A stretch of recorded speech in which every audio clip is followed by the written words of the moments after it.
징기스칸이 자신의 자녀들에게 주고자 했던 가장 귀한 유산은 다름 아닌 하나됨이었습니다.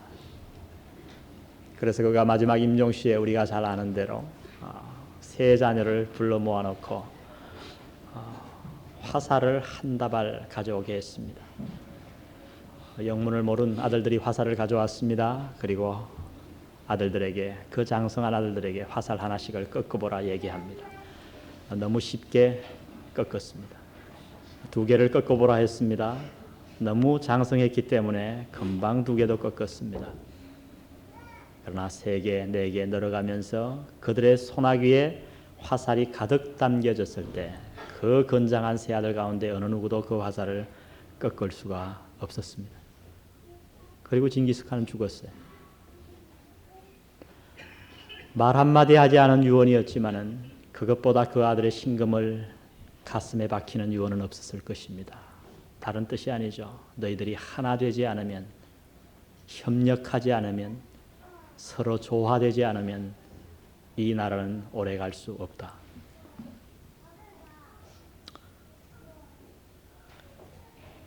여러분, 힘의 역학관계를 아실 겁니다. 힘은 언제나 하나 될 때 강하게 역사하는 법입니다.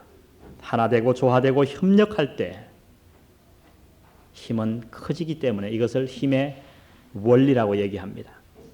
힘이 있으려면 먼저 하나가 되어야 하고 그 다음에 조화를 이루어야 하고 그 다음에 협력해야 합니다. 아무리 많은 좋은 힘이 있다고 해도 분열되고 조화를 이루지 못하고 협력지 않으면 각자가 가진 능력은 물론이고 그 단체가 가진 능력은 휴지조각에 불과한 것입니다. 우리는 이러한 현상을 오늘 수없이 목도하고 있습니다. 여러분, 얼마나 많은 가정이 하나 되지 못해서 오늘 하나님이 주신 그 귀한 에너지를 하나님의 영광을 위해서 사용하기보다는 서로 미워하며 시기하며 고통 속에서 그 에너지를 다 소비해버리고 있습니까? 왜요? 남편과 아내가 하나 되지 못할 때요. 평화가 없어요. 그러나 여러분, 하나 되어 보세요. 저는 남편과 아내의 가장 큰 축복이 남편과 아내가 서로 하나 될 때 기쁨은 배가 되고 슬픔은 반으로 줄어든다고 생각합니다. 정말 그런 것 같아요. 마음에 아무리 근심이 있더라도 저는 아내에게 이렇게 얘기를 하고 서로 기도를 하고 참 근심을 같이 하면요, 어느덧 그 근심이 봄 눈녹도 사라져요. 기쁜 일이 있으면 제일 먼저 알리고 싶은 게 저는 우리 집 사람이에요. 그러나 수없는 가정들이 이 하나 되라고 하신 하나님의 명령을 지키지 못해서, 순종하지 못해서 깨어지고 있습니다. 얼마나 많은 교회들이 하나 되지 못하기 때문에 오늘 그들의 에너지를 하나님의 영광을 위해 사용하지 못하고 세상 사람들의 손가락질을 받고 있습니까? 빌립보 교회는 참 좋은 교회였습니다만 그 교회 역시 이러한 문제가 있었던 것 같습니다. 이미 제가 말씀드린 대로 이 빌립보 교회는 여자들이 주축이 되어서 세워진 교회입니다. 사도 바울이 전도 여행을 하다가 강가에 가서 기도처를 갖는 가운데 회당이 없어서, 남자들이 없어서, 믿는 유대인이 없었단 말이죠. 그래서 강가에서 기도처를 찾는데 거기서 여자들을 만나게 됩니다. 그 가운데 한 사람이 자주장사, 오늘날로 말하면 비단장사 루디아입니다. 옷감을 파는. 그 루디아가 사도 바울의 말씀을 받아들이고 하나님의 말씀을, 복음을 받아들여서 거기서부터 시작해서 교회가 생기게 됩니다. 그래서 자연적 그 교회는 여자가 많았기 때문에 굉장히 사랑이 많았어요. 빌립보 교회의 성격을 보면 얼마나 열정적인지 몰라요. 뜨거웠습니다. 그래서 사도 바울을 너무나도 잘 도와줬어요. 그러나 여러분, 여자가 주축이 되었기 때문에 거기에는 언제나 좀 시기와 질투가 많았던 것 같아요. 여자가 주동이 된 교회에 가보면 파당이 생기기 십상이에요. 가만 보면. 그래서 빌립보서 4장 2절에 보면 사도 바울이 어떤 명령을 내립니까? 내가 유두개와 유오디아와 순두개를 권하노니 주 안에서 같은 마음을 품어라. 아마도 그 교회 안에 대장격인 주도적인 역할을 하던 두 여전도 회장쯤 되었던 것 같습니다. 어느 교회나 어느 단체나 하나 되기가 쉽지 않다고 하는 겁니다. 여러분, 하나 되기가 쉬웠다면 성경에서 그렇게 여러 번, 저와 여러분 보고 하나님께서 하나 되라 명령하시지 않았을 거예요. 부부도 하나 되기 힘들어요.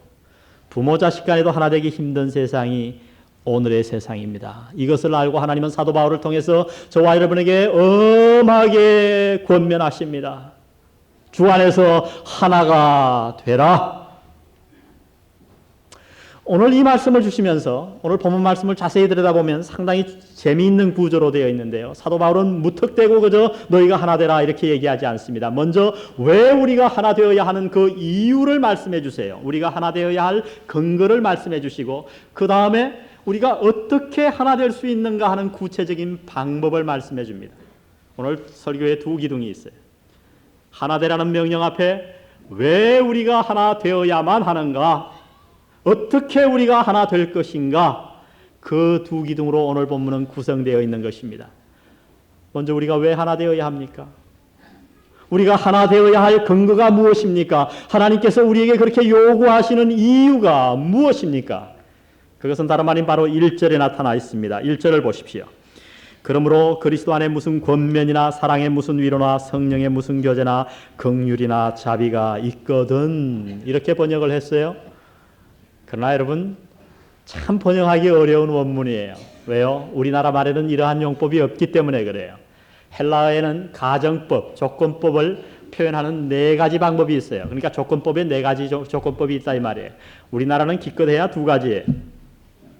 여기서 사용한 것은 제1조건법입니다.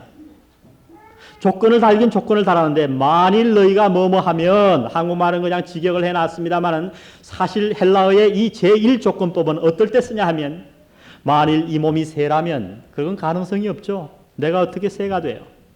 그럴 때는 제1조건법을 쓰지 않아요. 그러나 제1조건법을 쓸 때는 너무나도 확실한 사실을 얘기할 때 제1조건법으로 표현을 하는 거예요. 이것은 너무나도 확실하다 말이죠.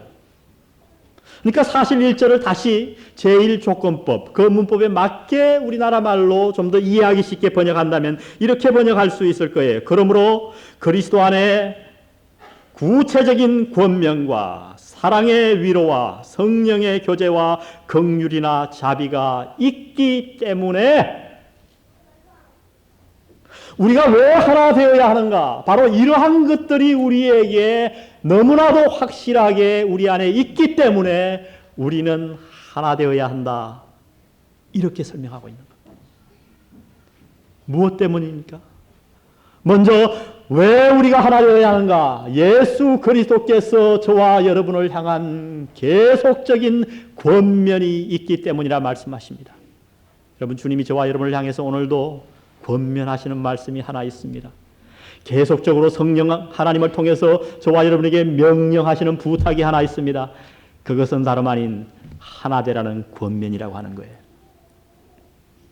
주님께서 이 땅을 마지막 떠나시기 전에 제자들을 위해서 너무 안타까워서 하나님 앞에 마지막 기도를 해주시고 떠나십니다. 그 긴 기도가 요한복음 17장에 기록되어 있어요. 그 기도 내용을 자세히 들여다보면 예수님께서 제자들을 위해서 저와 여러분을 위해서 여러 가지를 기도하신 것 같지만은 가장 중요한 한 가지가 있는데 그것은 다름 아닌 하나 되라는 것이었습니다. 아버지 하나님이여 저들로 하여금 하나 되게 하옵소서.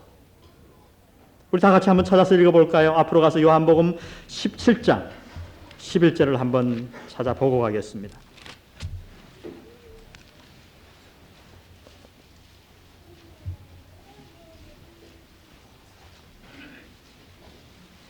(177페이지) 제가 있습니다. 나는 세상에 더 있지 아니하오나 저희는 세상에 있사옵고 나는 아버지께로 가옵나니 거룩하신 아버지여 내게 주신 아버지의 이름으로 저희를 뭐하사 보전하사. 그 다음 아주 중요한 말씀이 나오는데 우리와 같이 저희도 하나가 되게 하옵소서. 예수님의 기도 내용이었습니다. 21절 보십시오. 아버지께서 내 안에 내가 아버지 안에 있는 것 같이 저희도 다 하나가 되어 우리 안에 있게 하사 세상으로 아버지께서 나를 보내신 것을 믿게 하옵소서. 어느 정도로 하나가 되는가? 대충 영안교회 교인이니까 인사 정도 하고 지나가는 정도가 아니라 그저 세상 사람과 같이 남편과 아내로 만나서 지나가는 정도가 아니라 세상에서 그저 아버지 어머니를 만나서 아빠 엄마라 부르면서 그저 지나가는 관계 정도가 아니라 성부 하나님, 성자 하나님, 성령 하나님이 하나인 것과 같이 저희도 하나가 되게 하옵소서라고 예수님은 기도했던 것입니다. 이것이 주님의 저희를 향한 권면입니다. 오늘 당신을 향한 주님의 권면의 목소리에 귀를 기울이십시오. 너희들이 결혼했는가? 가정을 이루었는가? 하나가 되라. 어느 정도 하나인가? 성부, 성자, 성령 하나님이 삼위일체 하나님 하나이듯 하나가 되게 해달라 기도합니다. 그렇게 할 때에 세상 사람들이 아버지 하나님께서 예수님을 메시아로 이 땅에 보내신 것을 믿게 될 것이라고 말씀하고 있는 겁니다. 왜 우리가 하나 되어야 합니까? 주님의 계속적인 권면이 있기 때문입니다. 두 번째 이유를 사도 바울은 제시합니다. 우리가 왜 하나 되어야 하는가? 하나님께로부터 오는 사랑의 위로가 있기 때문이라 얘기합니다. 무슨 말씀일까요? 여러분, 하나 되려고 해보신 분은 하나됨이 얼마나 어려운 걸 알 거예요. 부부간에도 하나 된다고 하는 거 참 어려워요. 저는 감사한 게 우리 집 사람이 좀 하나 되기를 많이 힘쓰는 것 같아요. 저보다는. 그래서 우리 가정은 그래도 어느 정도 하나가 되고 있습니다. 하나 되면은 고통이 따릅니다. 아픔이 있어요. 그 원리를 몸소 가르쳐 주신 분이 누구예요? 예수 그리스도예요. 예수님께서 저와 여러분을 하나님 앞에 하나로 만드시기 위해서 어떤 일을 행하셨나요? 말씀으로 하지 못하시고 약간의 고통으로 하지 못하시고 십자가에서 자기 목숨을 버려 피를 흘리심으로 말미암아 하나님과 우리를 하나 되게 하신 줄 믿습니다. 무슨 말씀이에요? 그것을 볼 때 우리가 인간과 인간이 하나됨에도 어떠한 희생이 필요하다는 거예요. 누군가가 거기에서 피를 흘려야 합니다. 누군가가 희생해야 합니다. 누군가가 고통받고 누군가가 아픔이 있어야 하나 된다고 하는 것입니다. 여러분, 하나됨을 쉽게 생각하지 마세요. 제가 어릴 때 우리 살던 동네를 이렇게 생각해 보면 말이죠. 왜 그랬나 몰라요. 그 여자들은 대부분 열심히 일을 하고 남자들은 주로 일도 하긴 했지만은 좌우지간에 그 술을 많이 마셨던 것 같아요. 동네 사람들이 막걸리. 그걸 뭐 맨날 통으로 갖다 놓고 마시고 그래서 말술 마신다. 그리고 그 다음에 겨울이 찾아오면 뭐 하는가? 노름합니다. 그래갖고 집 날리고 뭐 다 날려요. 소 날리고 다 날리고. 그런 분들이 많았어요. 그런데 그런 가정 가운데서 가보면 날마다 싸우는 집이 있어요. 그런 집은 보면 여자가 좀 욱셉니다. 그래서 나중에 젊었을 때는 주로 남자가 일방적으로 코너에 여자를 몰아붙였는데 제 기억으로 이렇게 보면 한 40 이상 되면 여자들이 날마다 반일하고 남자들은 술 먹어서 약해져서 그런지 여자가 근육이 붙어갖고 그 다음엔 남자를 이기더라고요. 벽에다 콱콱콱 밀면 그냥 뒤통수가 받치고 꼼짝 못하는 가정을 몇 가정 봤어요. 좌우지간 그 집에는 싸움이 그칠 날이 없어요. 자녀들이 지금 보면 말이죠. 다 잘못돼 있어요. 근데 그런 남자 밑에서도 말이죠. 우리 교회에 나와서 신앙생활하는 몇몇 집사님들 보면 그렇게 남편이 속썩이는데도 그저 죽어 지내는 거예요. 기도하고 그 자녀들을 위해서 수고하고. 여러분, 얼마나 큰 희생입니까? 정말 그 마음의 고통이 얼마나 심했겠습니까? 왜 보따리를 싸갖고 나가고 싶지 않았겠어요? 그러나 참습니다. 그러나 놀라운 것은 그 한 여자의 희생으로 말미암아 지금 볼 때요. 그 가정이 놀랍게 서 있는 가정을 제가 많이 봅니다. 사랑하는 성도 여러분, 하나 되기 위해서는 누군가가 희생해야 돼요. 누군가가 죽어야 돼요. 누군가가 고통받아야 됩니다. 그래야 하나 될 수 있는데 하나님께서는 그저 우리 보고 하나 되기 위해서 고통받으라만 명령하지 않으시고 무엇을 해주시냐면 우리가 하나 되기 위해서 나를 희생하고 고통을 당하고 아픔을 겪을 때에 성령 하나님을 통해서 우리를 위로해 주시는 줄 믿습니다. 여러분, 이 세상에 사람의 위로도 귀하지만은 성령 하나님의 위로를 받아보셨나요? 정말 마음이 너무나도 공고할 때 말씀을 대하고 앉아서 기도하는 그 순간 하나님께서 나를 위로해 주시는 위로의 음성을 들어보셨나요? 엘리야가 주의 일을 하다가 너무나도 피곤했습니다. 이제는 다 갈멜산에서 바벨탑을 다 바알 신들을 다 물리친 줄 알았어요. 그런데도 가보니까 이세벨은 기가 살아서 자기를 죽이겠다고 그럽니다. 너무나도 힘이 빠져서 누워있고 뭐라고 탄식합니까? 하나님이여, 이스라엘 백성 가운데 나만 남았습니다. 그때 하나님이 엘리야를 찾아와서 먹이십니다. 그리고 말씀하시기를 낙심하지 마라. 바알에게 무릎 꿇지 않은 7,000명을 내가 남겨놓았노라. 그 하나님의 위로로 인해서 엘리야는 다시 힘을 얻게 되는 겁니다. 왜 우리가 하나 되어야 합니까? 하나됨에 아픔과 고통이 있지만은 우리 안에 하나님의 위로가 있기 때문인 줄 믿습니다. 주의 위로로 말미암아 하나됨의 아픔을 능히 견디시는 여러분 되시기를 주의 이름으로 축원드립니다. 왜 하나 되어야 하는가? 세 번째 이유를 성령의 교제가 있기 때문이라고 얘기합니다. 여러분, 세상 사람의 결혼과 우리의 결혼이 다른 게 뭔지 알아요? 세상 사람의 친구와 믿음 안에서의 친구가 다름이 뭡니까? 가장 큰 특징은 다름 아닌 세상 사람은 자기들만의 결혼이고 자기들만의 친구입니다. 그러나 우리 믿는 사람은 그렇지 않아요. 절대 1대1로 만나는 법이 없어요. 누구와 누구를 통해서 만나요? 성령 하나님을 통해서 만나는 줄 믿습니다. 오늘 이 성령의 교제를 좀 더 알기 쉽게 얘기한다면 성령이 창조하신 교제가 있기 때문에 성령으로 말미암은 교제가 우리 안에 있기 때문에 우리는 하나 되어야 된다고 얘기합니다.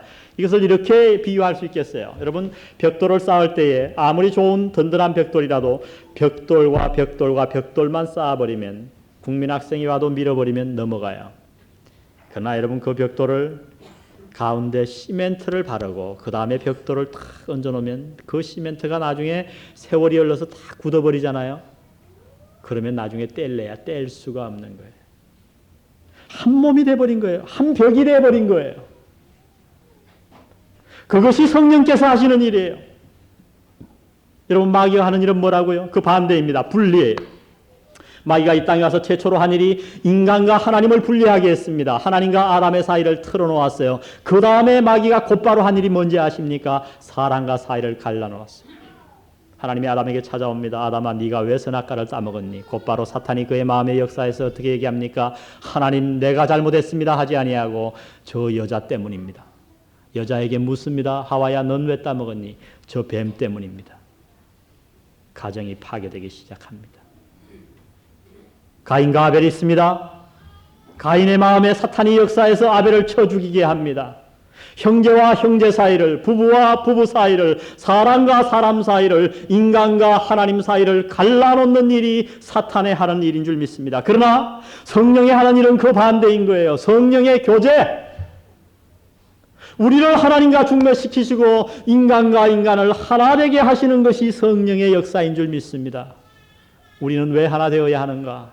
내 능력으로 하나 될 수 없어요. 내 힘으로 할 수 없어요. 성령의 교제가 우리 안에 있기 때문에 우리는 하나 되어야 할 줄 믿습니다. 주님의 교제가 있습니다. 마지막 1절에 보니까 사도 바울이 어떤 이유 때문에 우리가 하나 되어야 된다고 얘기합니까? 여호와의 하나님께로부터는 긍휼과 자비가 우리에게 있기 때문이에요. 무슨 말씀일까요? 예레미야 예가에서 예레미야 선지자는 이렇게 얘기합니다. 여호와의 자비와 긍휼이 무궁하심으로 우리가 진멸되지 아니함이니이다. 우리가 이렇게 죄를 짓고도 우리가 이렇게 부족한데도 하나님 앞에 멸망받지 아니하고 오늘도 계속 우리의 생명을 유지하고 주님의 백성으로 살아가는 이유가 무엇인가? 내가 잘나서가 아니라는 거예요. 내가 똑똑해서가 아니라는 거예요. 그 단 하나의 이유를 찾는다면 하나님의 자비와 긍휼이 너무나도 무궁하시기 때문에 우리가 오늘도 살아간다고 예레미야 예가는 얘기합니다. 사랑하는 성도 여러분, 우리가 왜 하나 될 수 있습니까? 왜 하나 되기에 힘써야 합니까? 우리는 다 하나님의 긍휼과 자비로 살아가는 사람들이기 때문에 그렇습니다. 주님께서 이 비유를 가르쳐 주셔서 1만 달란트 빚진 자의 비유를 들었습니다. 두 사람이 있었습니다. 한 사람이 주인에게 엄청난 빚을 졌어요. 요새 몇십억 달러 이러니까 억이 돈 같지 않은데 좋습니다. 오늘날의 돈으로 치면 약 한 20조 원의 빚을 졌어요. 갚을 길이 없잖아요. 20억 달러의 빚을 졌는데 그래서 그 주인이 그의 빚을 탕감해 줬어요. 한번 생각해 보세요. 미국과 IMF 국제사회가 우리나라 2천억 불의 빚을 탕감해 준다 그러면 얼마나 좋겠어요. 그걸 탕감받았단 말이에요. 얼마나 놀라워요. 그런데 이 사람이 나가다가 자기도 돈을 빌려줬단 말이에요. 얼마를 빌려줬냐 하면 요새 말로 하면 한 300만 원 정도 빚을 빌려줬는데 그 사람 보고 갚으라 그러니까 안 갚겠다. 자기는 20조 원의 빚을 탕감받았는데 그 친구 멱살을 잡고 가서 감옥에 쳐넣어버립니다. 주인이 노해서 그 20조 원 탕감받은 종을 다시 불러 감옥에 넣어버렸습니다. 왜 하나 되어야 합니까? 우리가 긍휼을 받은 자이기 때문에 그렇습니다. 우리가 하나님의 자비로 말미암아 오늘도 살아가고 있는 자이기 때문에 우리는 다른 사람을 욕할 게 아니고 다른 사람의 단점을 지적할 것이 아니고 그에게도 자비와 긍휼을 베풀어야 할 줄 믿습니다. 아내를 자비롭게 대하십시오. 자녀를 긍휼히 여기십시오. 이웃 교인들에게 자비와 긍휼을 베푸십시오. 왜 우리가 하나 되어야 하는가? 끊임없는 그리스도의 권면이 오늘 우리에게 있기 때문에 하나님의 엄청난 위로가 우리에게 있기 때문에 성령으로 말미암은 교제가 우리 안에 존재하고 있고 하나님께로부터 오는 긍휼과 자비가 우리 마음속에 있기 때문에 우리는 하나 되어야 한다고 사도 바울은 얘기하는 겁니다. 그러면서 제 구체적으로 어떻게 하나 될 수 있는가 방법과 기술을 말씀하십니다. 세 가지 말씀을 하시는데 2절을 보십시오. 2절 우리 다 같이 한번 한 목소리로 읽어볼까요? 시작.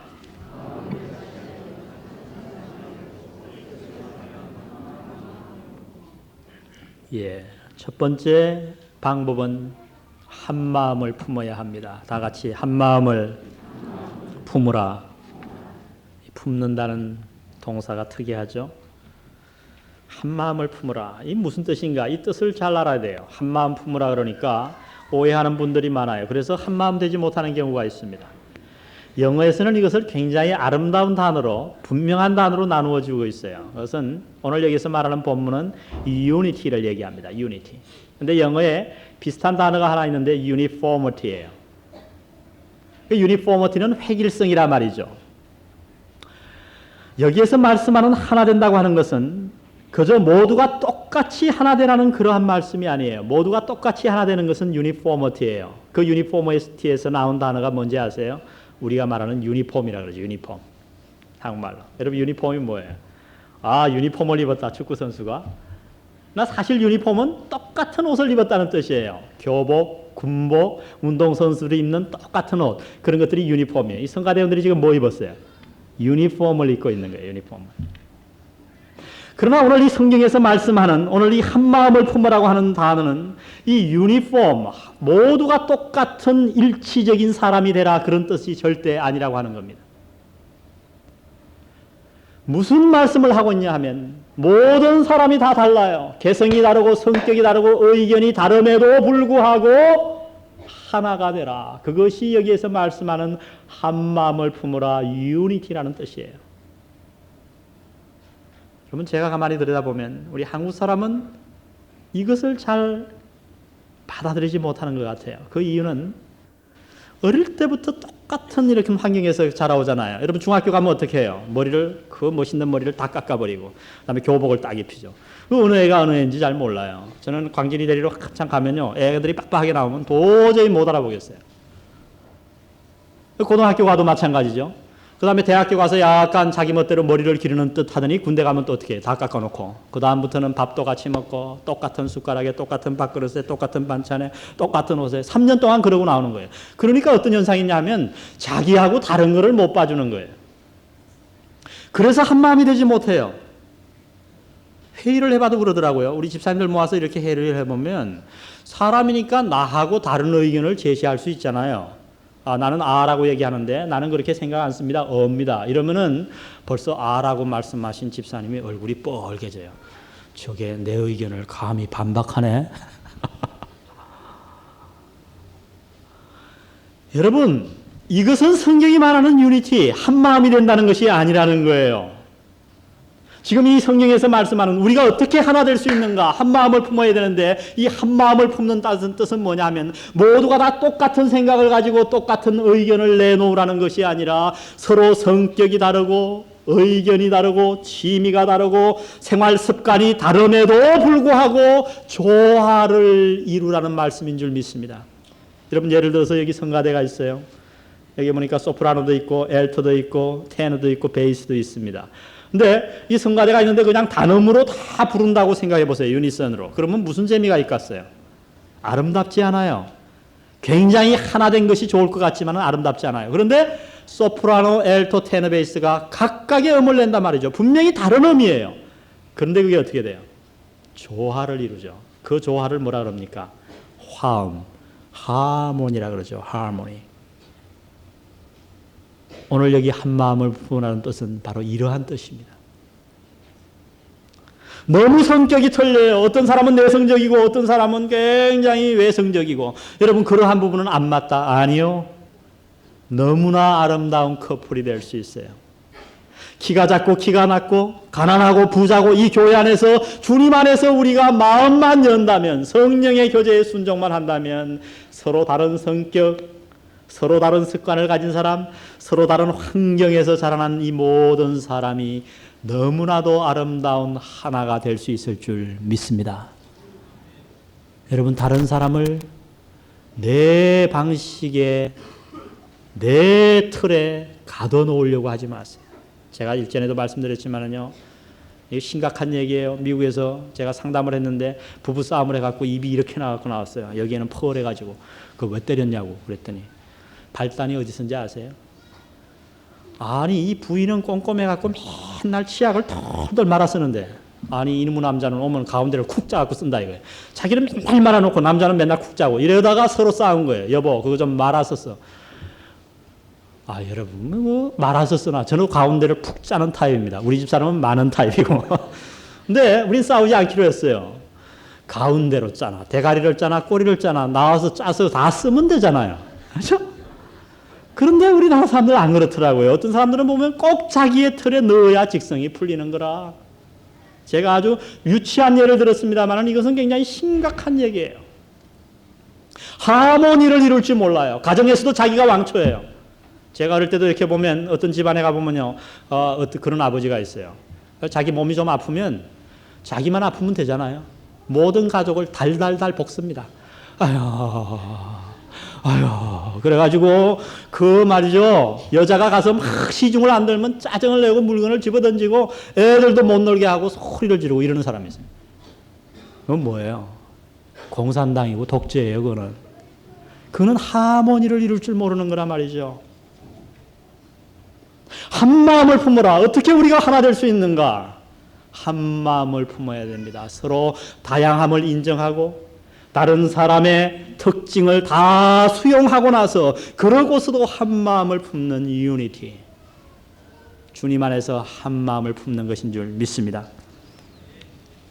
어떻게 우리가 하나 될 수 있는가? 한 마음을 품어야 합니다. 두 번째는 3절 말씀에 보니까 남을 나보다 낫게 여겨야 합니다.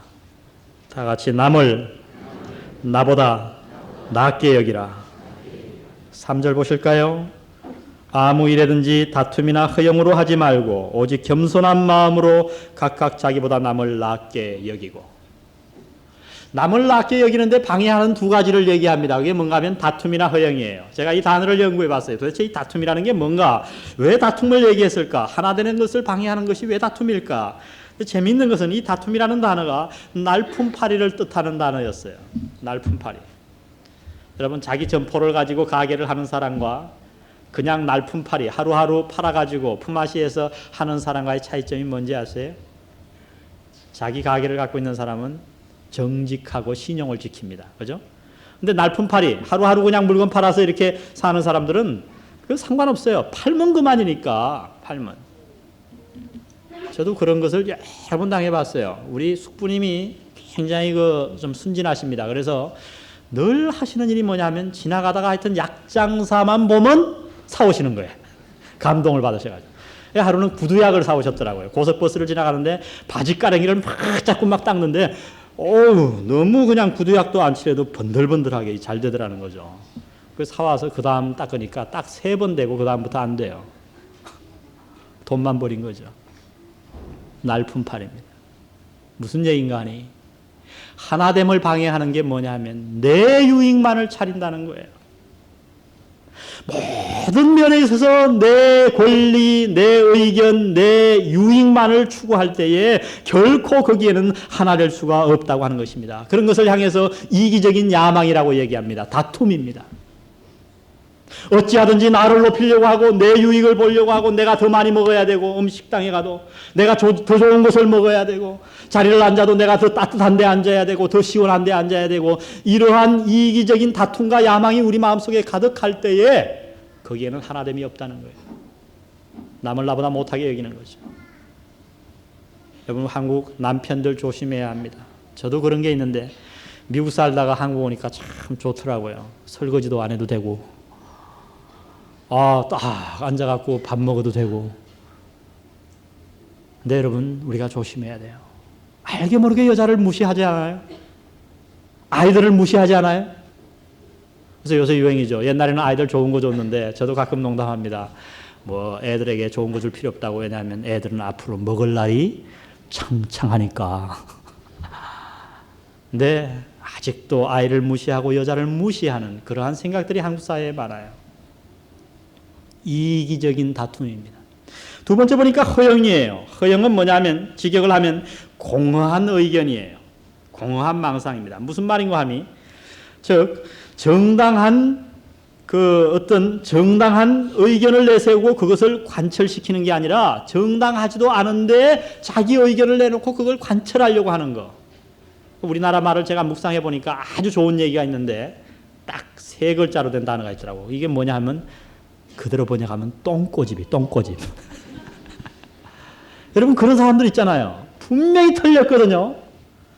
그런데도 끝까지 우기는 거예요. 제가 며칠 전에도 우리 진구청장님이 우리 아파트 위에 살아요. 식사 초대를 해서 제가 갔습니다. 갔는데 그 가운데 아주 좀 연세가 지긋하게 드신 좋은 분인데, 뭔 얘기를 하냐면 이제 금에 대한 얘기가 나왔어요. 우리 국민들이 금을 내놓으니까 이 금값이 그래도 다 일률적이다. 세계적인 화폐 가운데 변하지 않는 게 금이 아니냐 이랬더니 그분이 아니래요. 왜냐하면 79년도에 금이 한 돈에 10만 원 했는데 지금 4만 원 하는 걸 봐라. 그랬더니 거기 있는 사람들이 79년도에 10만 원 안 했다고 만 원 했다고 만 원. 그러니까 아니래요. 저도 말이죠. 79년도에 제가 졸업하면서 졸업 배지를 선물 받았는데, 선물 받긴 받았는데 어떻게 받았냐면 자기 돈으로 해가지고 학교다 줘가지고 받았어요. 그러니까 제가 금값을 안다고요. 반돈짜리를 했는데 6천 원 주고 했거든요. 뭐 10사람이 다 얘기해도 소용없더라고요. 끝까지 우기는 거예요. 10만 원이라고.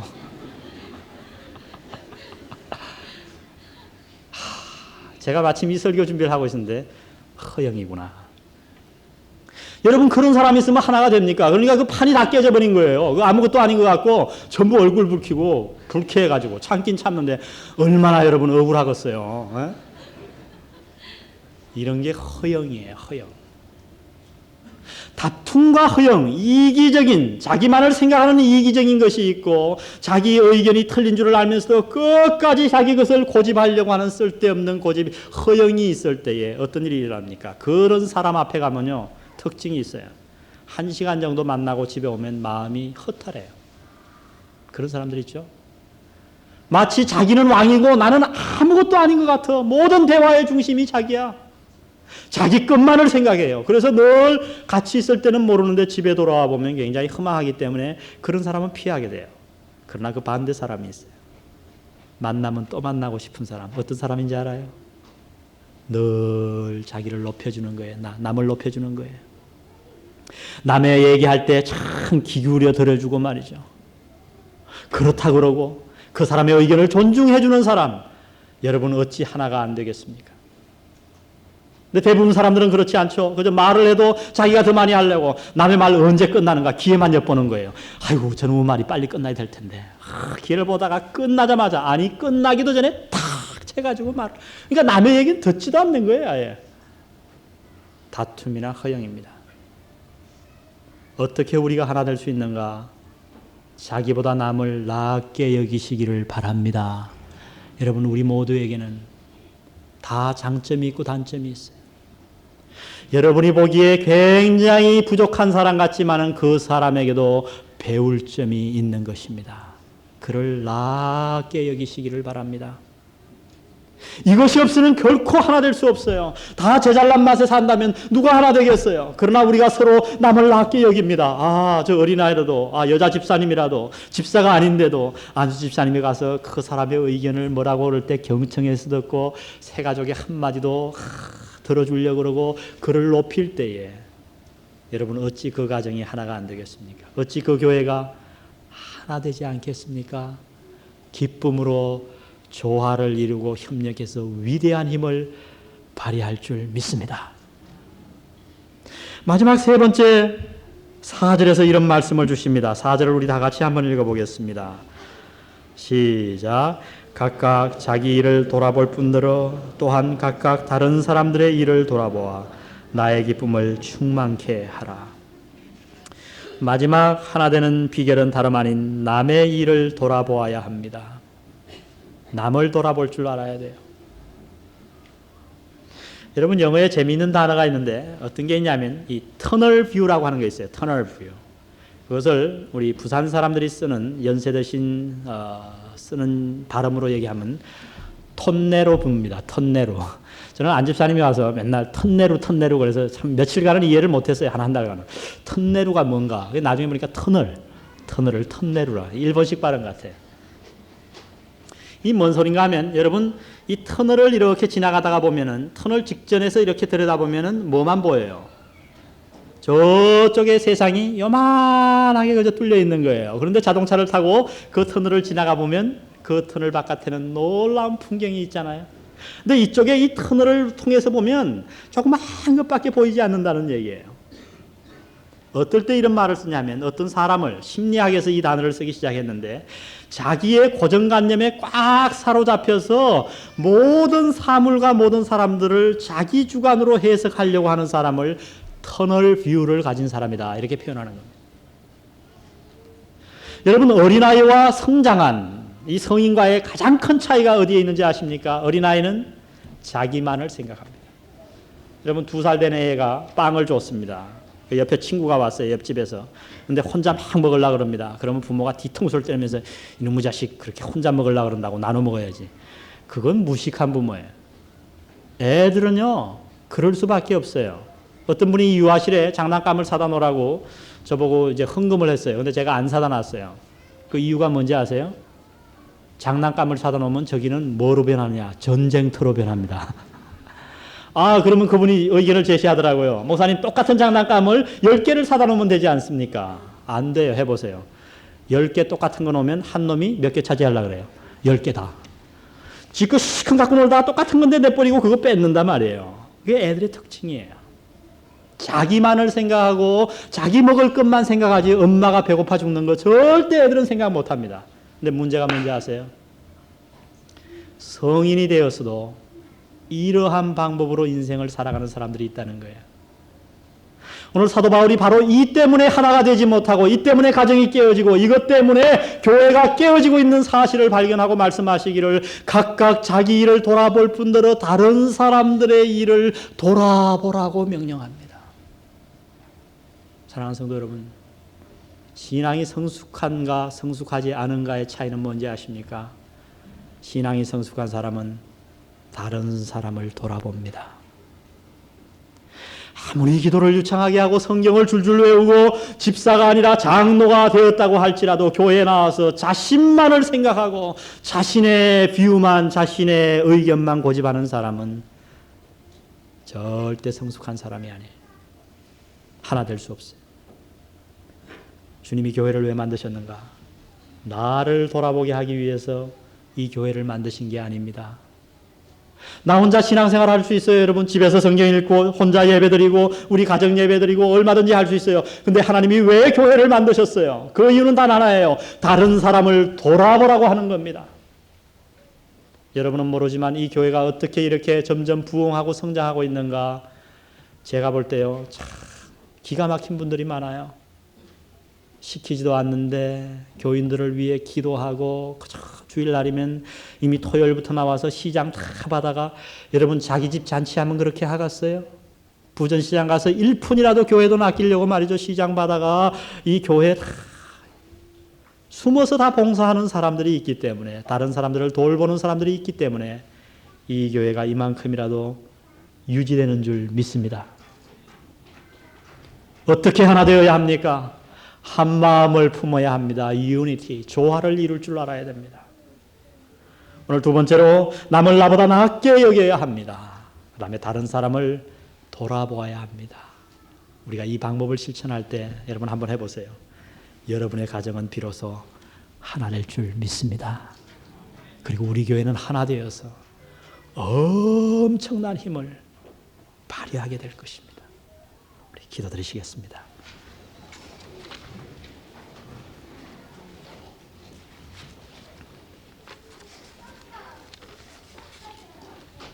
아버지 하나님, 하나 되기가 쉬웠다면 오늘 이 말씀을 저희들에게 주지 않으셨을 줄 압니다. 참 하나 되기가 어렵기에 이 말씀 저희들에게 주셨습니다. 순종하기 원합니다. 가정에서, 교회에서 나를 희생하고 다른 사람을 나보다 낫게 여기며 다른 사람에게 관심을 가지며 주위 사람과 조화를 이루어 나가는 우리 영한 성도들에게 축복하여 주옵소서. 예수님의 이름으로 기도드렸습니다.